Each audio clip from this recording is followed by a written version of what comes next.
This is my big bowl of tomatoes that have ripened indoors. I brought them in from the garden when they were just barely blushing. Whoops, they're rolling all over the place. So they have ripened, but I do find that when they ripen indoors, they don't have that fabulous deep tomato flavor. So to help these, I'm gonna roast them first. Welcome to Grow and Preserve. I'm Carter. I'm glad you're here with me today. Let's get started.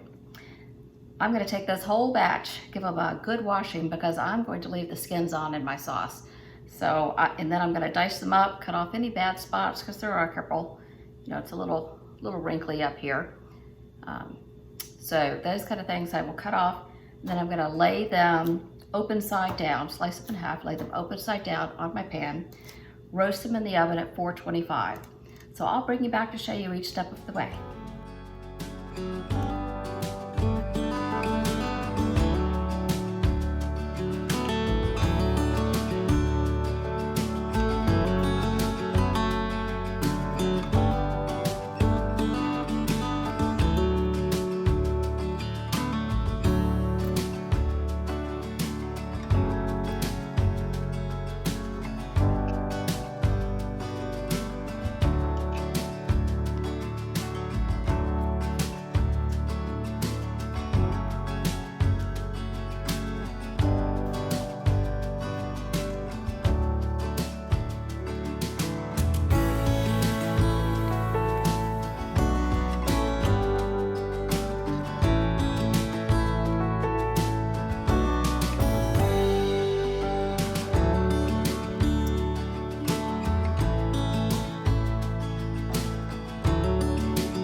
I ended up with 3.5 sheet pans that I've put in the ovens. I'm going to let those roast at 425 for about 30 minutes, and then we'll take them out and let them cool off a bit before we put them in the blender.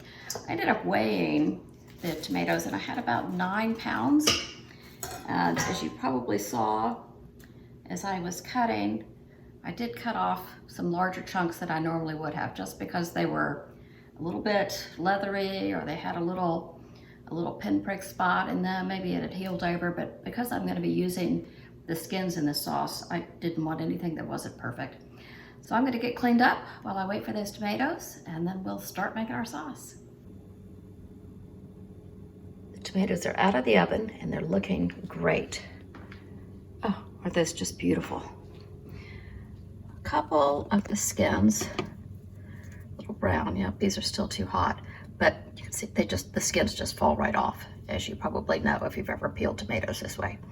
So the skins that are a little brown and therefore a little tough, I'll probably pull those off before I put them in the blender.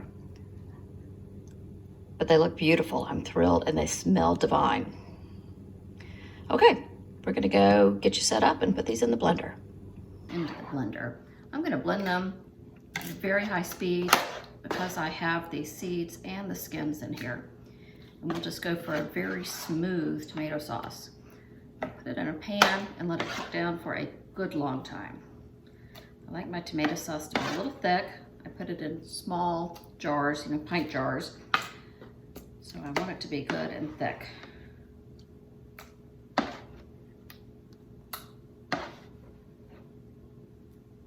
Let's go ahead and blend up this much. So this is what I have. I'm going to go ahead and blend this part.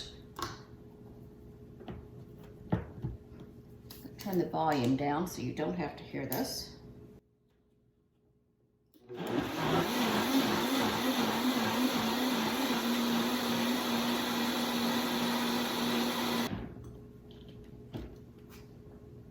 Oh. How amazing does that look? I have no seasonings in this. I will add some salt when I put it in the jars, but I am going to taste it and make sure I like the roasted flavor. Oh, it's fantastic. Okay, I don't have any seasoning in this, no salt, no anything. I will do that before I put it in the jars and taste it again. But for right now, I want it to cook down, let those flavors intensify, and then we'll decide what we need for seasonings. Oops, let's try not to make a mess. Okay, we'll do batch number 2.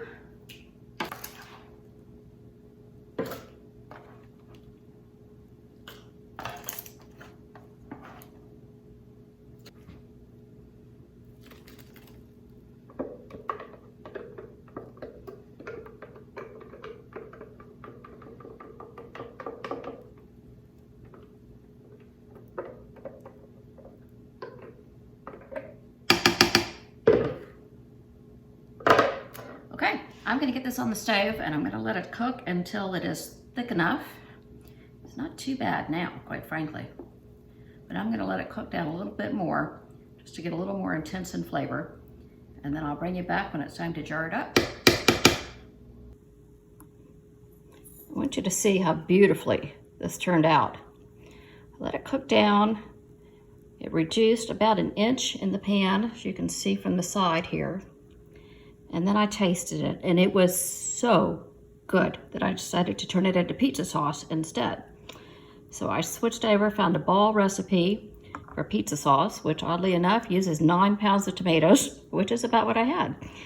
I added the lemon juice, the herbs, and now I'm gonna put it in some 1/2 pint jars, which have just come out of the hot canner, getting warm, because that's about the size we use when we make pizza. My husband tasted it, and now we're having pizza for dinner tonight. So if that tells you anything, that's how good it is. I added these are some dried herbs from the garden, if you can see the little specks in there. This is going to be absolutely delicious.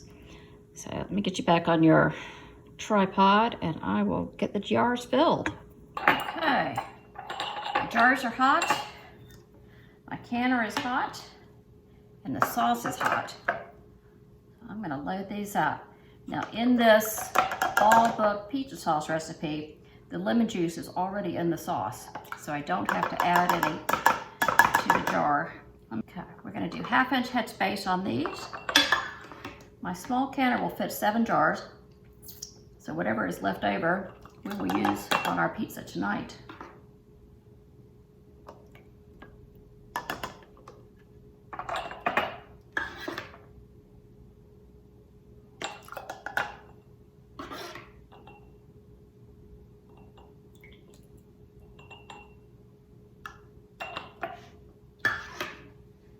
This is so thick and beautiful.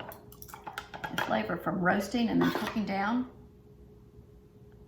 I really enjoy this.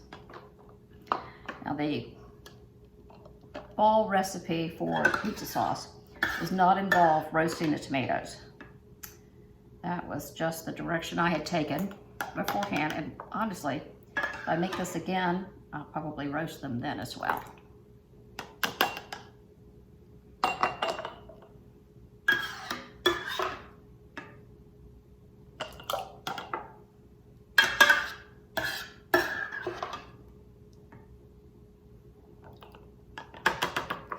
These are gonna go, the Ball recipe is for pints, but that's just too much pizza sauce for the 2 of us. So these are 1/2 pints. The time on the pint is 35 minutes. I'm gonna do these for 35 minutes, just to be on the safe side. I have my small canner out. It's heated up, ready to go.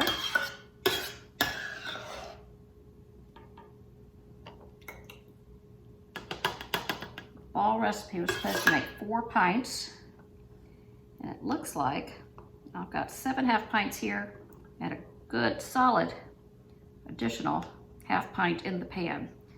So that was right on.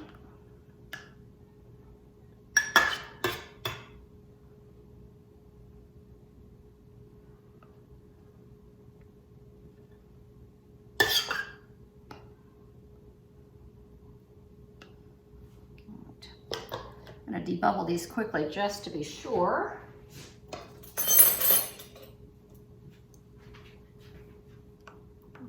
Good.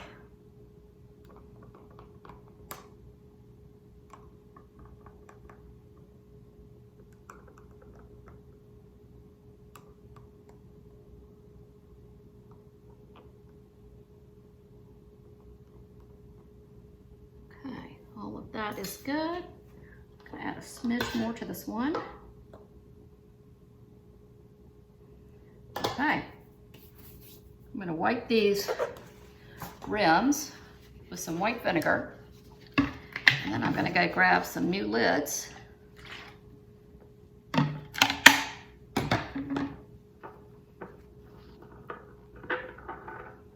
This sauce is just beautiful. I hope you'll make this. I'll show you a good spoonful of it here in a minute.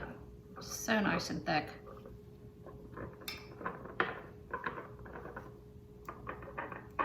I think the skins actually really help too with the flavor, especially because they were a little roasty toasty from the oven. You see I had some tomato sauce on there. That's what you want to get off because you want a clean seal. Right, I'm gonna get the lids on these. Can't tell you how good it smells in here.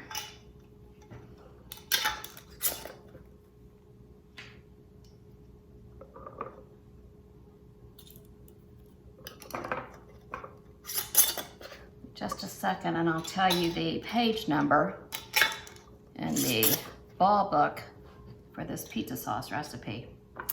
Do think about roasting your tomatoes beforehand and leaving the skins in. I think that was a really winning combination.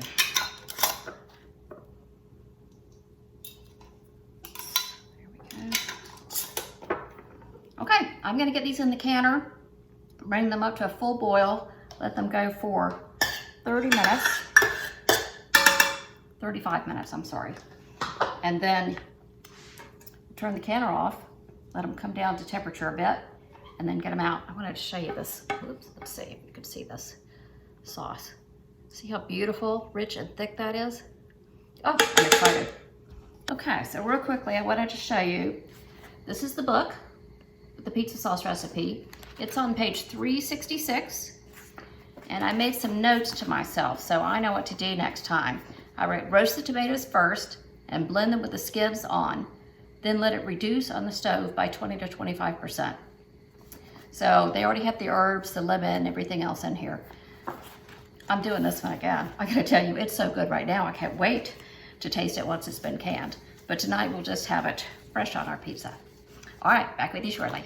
Pizza sauce is done and ready to come out.